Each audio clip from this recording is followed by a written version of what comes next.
Bueno, a continuación vamos a ver el tema de signos vitales. ¿Qué son los signos vitales?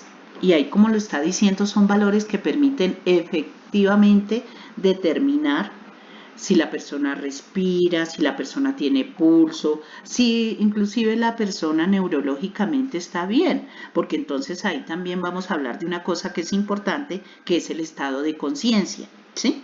Es toda esa parte fisiológica y patológica que hay que tener en cuenta.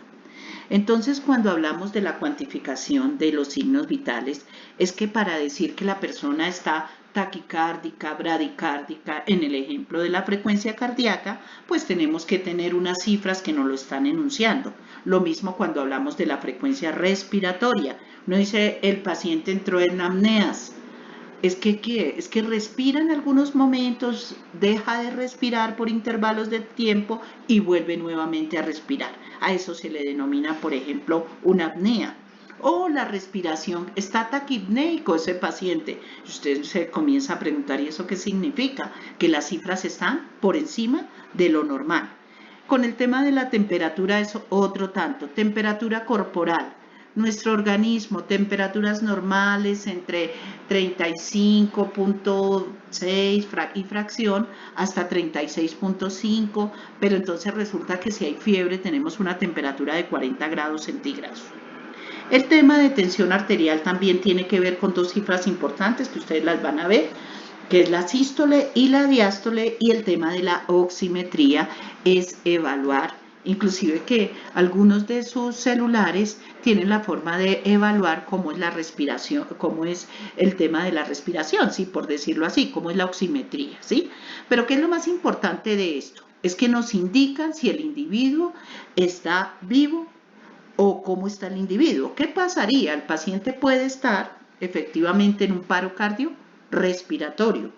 El paciente puede tener sus alteraciones de signos vitales o el paciente puede haber llegado a fallecer. Entonces, por eso es importante cuando dice ahí que se consideran el indicador basal del estado de salud del paciente. El paciente tiene escalofrío, está sudoroso, está taquicárdico, eso nos indica que algo está pasando con el paciente, ¿cierto? Y entonces ahí es importante también que ustedes lo tengan en cuenta y en los videos lo van a ir revisando, y es que los signos vitales no son iguales en un bebé, en un niño, en un escolar, en un lactante, en un adolescente y en un adulto. Entonces, y claro, algo que nos está diciendo ahí la presentación es la condición física. Una persona que es demasiado obesa, la respiración se le dificulta. ¿Por qué? Porque muy seguramente tendrá un abdomen prominente, el diafragma, que es el que divide la parte torácica de la parte abdominal, hace presión hacia arriba, no hay una buena respiración y ustedes van a sentir un paciente que está fatigado. Ahora, cuando vemos acá las constantes vitales, vemos que está el pulso. Cuando le hablamos de frecuencia cardíaca, normalmente hablan de pulso porque nosotros lo tomamos en la arteria radial, ¿sí? Pero ya vamos a ver cuando se desarrolle el tema que la frecuencia cardíaca se puede tomar en diferentes partes. La respiración, como el intercambio gaseoso, la temperatura, que es el grado de calor, que hoy por hoy era la pregunta que ustedes me hacían hace 8 días. Los termómetros antes eran de mercurio, pero se ha visto que el mercurio tiene sus complicaciones y entonces ya con todo este avance tecnológico y científico tenemos otro tipo de termómetros. Y la tensión arterial, como ustedes lo pueden ver ahí, está el tensiómetro, que ya pues obviamente en el desarrollo de la clase vamos a ver cada uno. ¿Qué es el pulso? Y ahí les dice, número de contracciones. El corazón tiene dos movimientos, tiene el sístole y tiene diástole. El corazón se contrae, se dilata, se contrae, se dilata.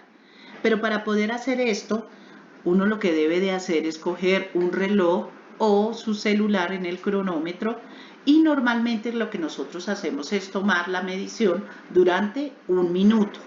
Pues es como lo más acertado y ya les voy a explicar por qué.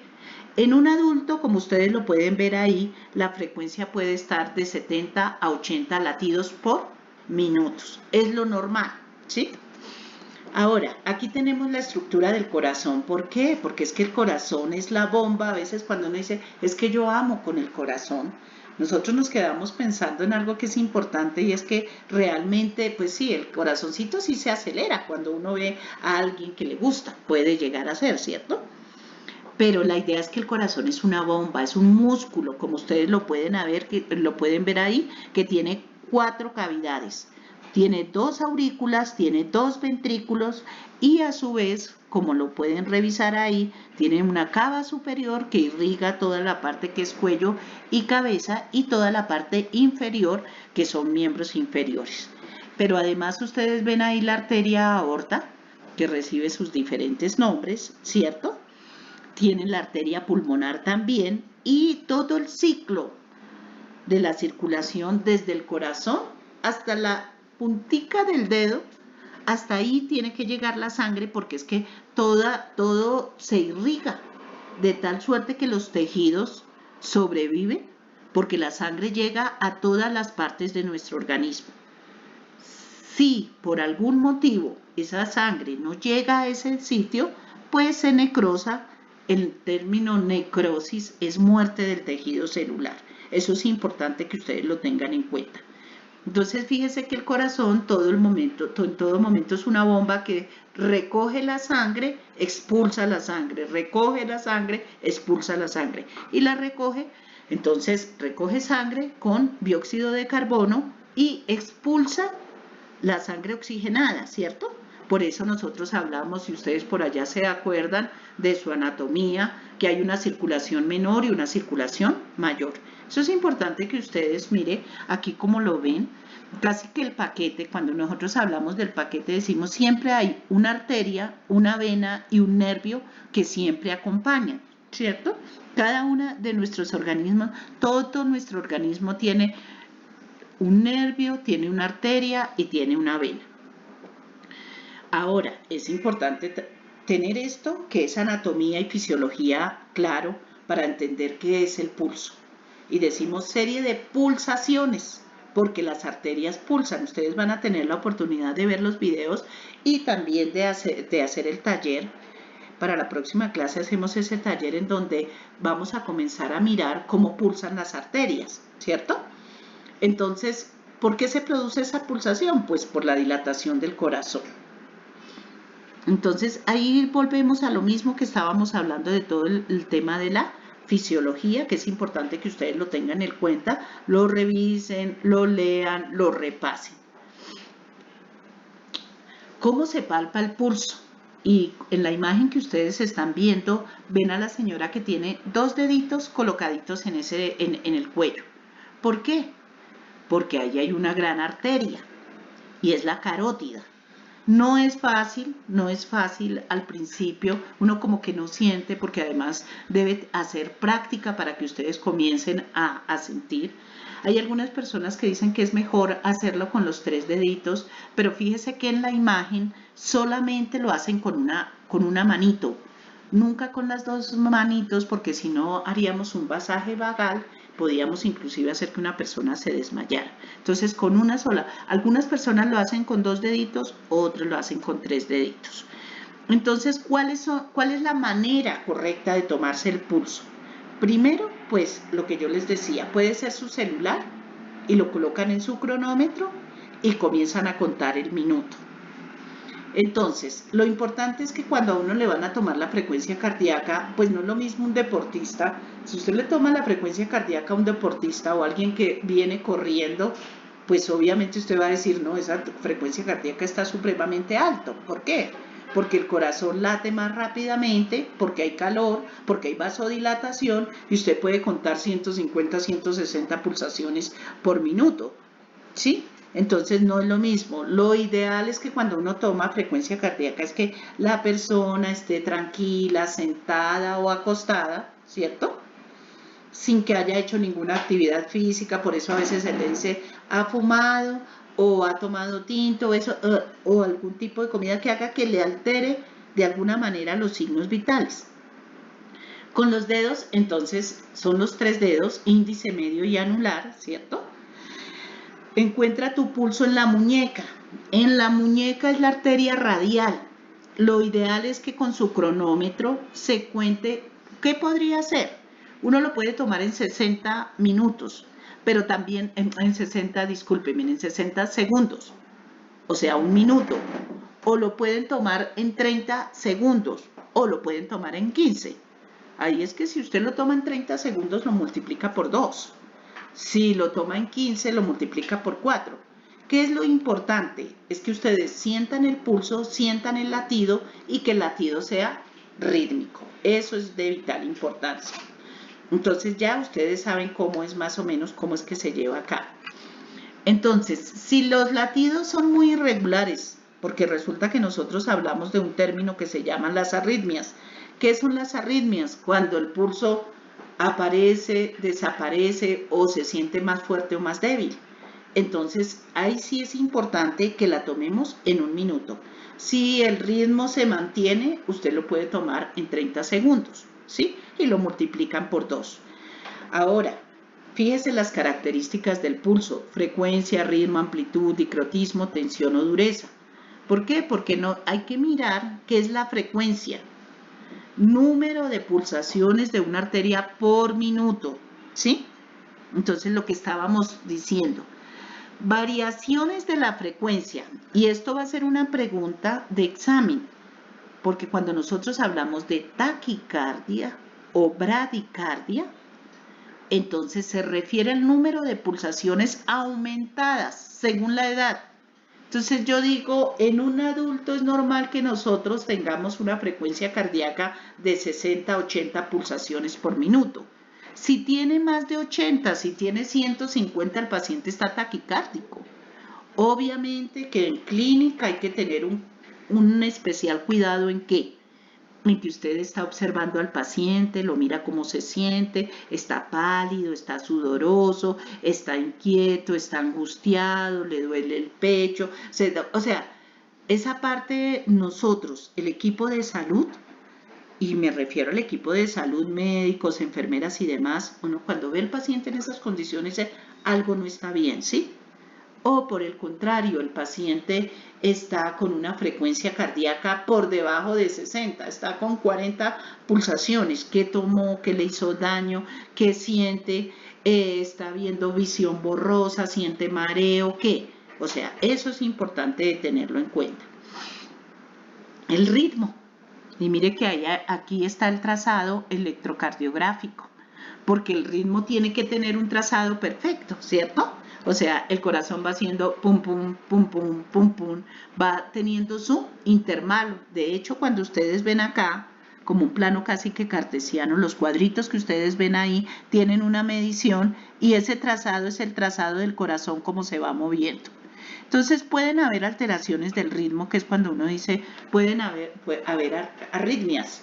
Entonces usted dice, uy, pero pues yo tampoco, para que me aprenda que es una arritmia sinusal, respiratoria, eso es propio del cardiólogo. Por eso es que también se toma un ecocardiograma, un electrocardiograma, se toman los diferentes exámenes para saber qué le está pasando al corazón. No sé si ustedes han escuchado del marcapaso, porque es que cuando pasa eso el corazón pierde sus movimientos y entran en unas cosas que se llaman, por ejemplo, fibrilación auricular. El corazón entra no a cambiar su ritmo normal, ¿sí? Aquí hablamos de 3 temas importantes: de la amplitud.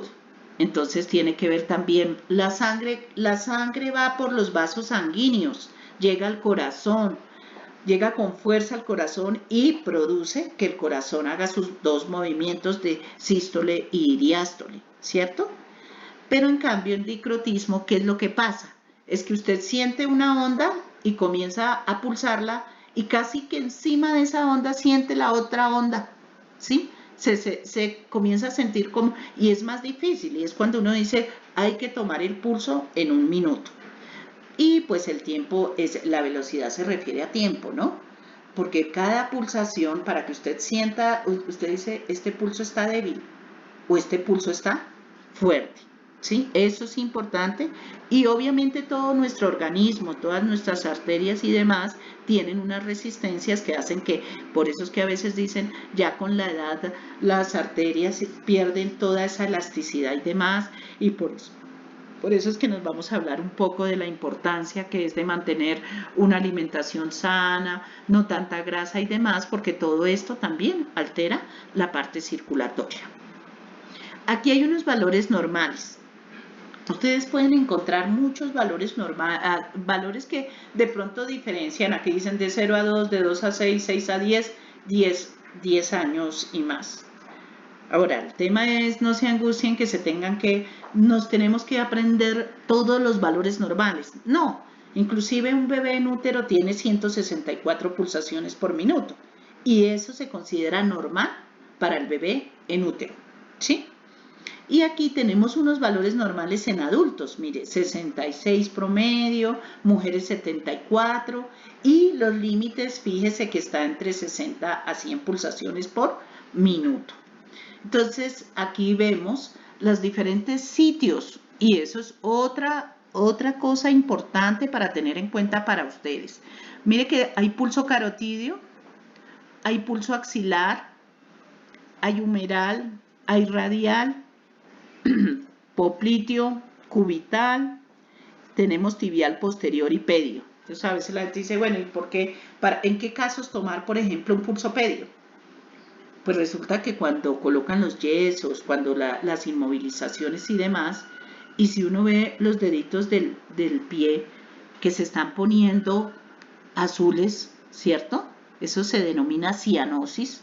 Entonces es importante para ustedes también que manejen la terminología, porque pues si la expectativa es un poco hacia la medicina y demás, pues uno dice tome el pulso axilar o tome el pulso carotidio o tome un pulso pedio o el paciente está taquicárdico o está bradicárdico, porque pues parte de todo esto y de la ciencia es finalmente que nosotros aprendamos a conocer y a manejar toda la terminología científica, ¿sí? Y de eso también se trata esto.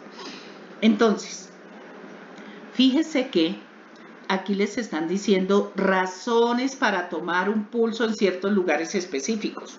Vieron la imagen y en la imagen decía dónde queda el radial, temporal, carotidio, apical, braquial. Apical es del corazón, la puntica del corazón con fuerza. En los pacientes que están muy asténicos, muy delgados, usted se queda mirando debajo más o menos apéndice sifoides, la puntica del esternón y ve que el corazón hace como que usted ve un toque fuerte. Ese es el pulso apical. Pero también hay femoral. Acuérdense que los toreros mueren precisamente en sus faenas porque el toro le da más o menos, el cuerno del toro le da la altura a nivel femoral, la punta del cuerno pica la femoral y pues se desangran a 1000. Por eso también cuando nosotros revisemos el tema de lo que son hemorragias, vamos a saber cómo vamos a manejar. Y aquí le están diciendo cuáles son las razones para usar un pulso radial, temporal, carotidio y demás, ¿sí? Pues porque usted dice un pulso inguinal, pues en un primer auxilio no es el lugar ideal, ¿sí? En un paro cardiorrespiratorio el sitio ideal es el pulso carotidio, ¿sí? Y en unos primeros auxilios el pulso radial es como el más conveniente. Eso con el tema de frecuencia cardíaca. Entonces, importante que ustedes comiencen a palpar. No es fácil, los dedos, los pulpejos, son los que comienzan a tener esa sensibilidad para cuando usted toma en los diferentes sitios. Es una tarea que vamos a tener. El otro tema es el tema de la respiración. ¿Qué es la respiración? Es el intercambio gaseoso. ¿Y el intercambio gaseoso en qué? Entre el organismo y el medio ambiente. ¿Qué quiere decir? Miren, la imagen que ustedes encuentran acá, que esto es importante para los que son inquietos, quieren aprender más y demás, ¿dónde comienza la respiración? Nosotros podemos respirar o por nariz o por boca. Importante que ahí le están diciendo, si entra por la nariz, fosas nasales, faringe, entra el aire, hacia la tráquea, va hacia los bronquios fuentes, y de ahí van a los pulmones, y de ahí en la otra imagen que ustedes ven están los alvéolos, donde se hace todo el intercambio gaseoso entre ¿quién? Entre los pulmones, y es lo que nosotros llamamos la circulación menor, ¿sí? Entonces ya decimos intercambio, consiste en un intercambio gaseoso entre el medio ambiente, el organismo, y usted inspira, toma aire y expira, bota el aire, más o menos. También se mide en un minuto, entonces importante tener en cuenta esto. El tema es, y en algunos videos lo muestran, que si usted le pone la manito en el pecho al paciente y demás para sentir la respiración, pero muchas veces lo que uno dice es que no, es mejor no hacerlo, porque de pronto la persona se pone nerviosa y la respiración es un acto involuntario. ¿Qué quiere decir involuntario? Que el paciente o nosotros no nos damos cuenta cómo respiramos. Usted habla, usted camina, usted corre, pero no se da cuenta en qué momento inhala y en qué momento exhala. Entonces, fíjese que aquí hay una cosa bien importante. Nosotros dijimos que puede haber respiración entre 60, 80 en un adulto, frecuencia cardíaca, mientras que la respiración, aquí dice 16 a 20 respiraciones por minuto en un adulto, ¿sí? Esto es fundamental de tener en cuenta, porque entonces nosotros ahora, bueno, aquí es importante, aquí hay unos videos que vamos a tener después la oportunidad de verlos, que es cómo se mide la frecuencia respiratoria. ¿Cuáles son las formas de respirar? Pues resulta que el sexo masculino hace una respiración más toracoabdominal, más de como que compromete la parte abdominal, y la mujer, mire, lo hace, la acción de los músculos es la cintura escapular. Entonces esto es muy importante de cómo respiramos nosotros, ¿cierto? Con la parte superior del tórax, mientras que los hombres lo hacen toracoabdominal. Ahora, importante tener en cuenta, inclusive cuando una persona se está muriendo, muchas veces hace o respiración de Kussmaul, o respiración de Cheyne-Stokes, o labio, y hay unas alteraciones que puede ser que la persona está respirando demasiado rápido, taquipneica, o respirando muy lento, que es la bradipnea, o respirando con mucha dificultad, que tienen una respiración que no es continua. Acá ustedes ven los tipos de respiración. Mire Kussmaul. Kussmaul son respiraciones demasiado profundas y como que rápida, profunda y trabajosa. Cheyne-Stokes, mire la apnea cómo se produce, que es la línea que ustedes pueden ver. La persona está respirando y ¡pum! Se queda, y como que todo el mundo dígase que se murió la persona. Es una respiración que uno diría que es una respiración agónica. O sea que es esas personas como que respiran, dejan de respirar, vuelven a respirar. Entonces ahí se van dando cuenta cómo son, qué es una respiración normal, qué es una bradipnea, una taquipnea. Hay pacientes que hiperventilan. De hecho, cuando las mujeres, a veces, sí es una de las razones, tienen problemas, se angustian, entonces las niñas terminaron con su novio y demás, resulta que de pronto comienzan, es que no puedo, es un terrible, me hizo, no me, y comienzan a respirar mal. Cuando comienzan a respirar mal, comienzan a hiperventilar. Entonces, como no llega buena oxigenación a los pulmones, comienzan a sentir que se le adormecen los deditos de las manitos, que se le adormecen los dedos de los pies, y entonces muchas veces cuando van a los servicios de urgencias, en los servicios de urgencias, ¿qué es lo que hacen? Normalmente lo que hacen es que los ponen a respirar en una bolsa para que absorban el mismo CO2 para que regulen la respiración y otra vez vuelvan a respirar normalmente. Importante tenerlo en cuenta, ¿sí? Y eso se hace. Aquí tenemos unos valores normales, como ustedes lo pueden ver, los valores normales, al nacer 44. Obviamente que esto así pues no se los voy a, pues se los voy a preguntar en una evaluación, porque pues esto ya cuando, a ver, yo quiero estudiar medicina, no, rico, sí, pero a mí definitivamente me gusta la pediatría. Entonces en ese momento el pediatra memoriza sus signos vitales porque es su niño y es su razón de ser, ¿sí? Es más o menos, pero sí para que nosotros miremos más o menos cómo es la tendencia de las cifras. Alteraciones en la frecuencia respiratoria. Yo les dije que podía haber taquipnea si la frecuencia respiratoria se sostiene sobre más de 20 respiraciones por minuto. Bradisnea si es menor y disnea cuando la persona respira dificultuosamente. Entonces, bueno, hasta ahí hemos hecho una muy excelente tarea y es mirar dos aspectos importantes del taller que vamos a relacionar después y es frecuencia cardíaca y frecuencia respiratoria. Porque resulta que cuando el paciente entra en paro, el paciente no se le siente la frecuencia cardíaca, no respira. Y eso pues obviamente más adelante lo vamos a ver. Ahora, ¿a qué nos vamos a dedicar y cuál va a ser nuestra tarea? A comenzar a palpar, ¿cierto? A palpar suavemente los latidos.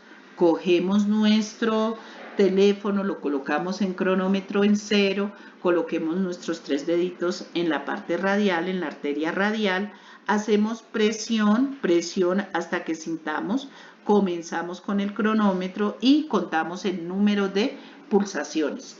Lo ideal es que nosotros lo hagamos con otras personas para que vayamos cogiendo la práctica. Frecuencia cardíaca y frecuencia respiratoria.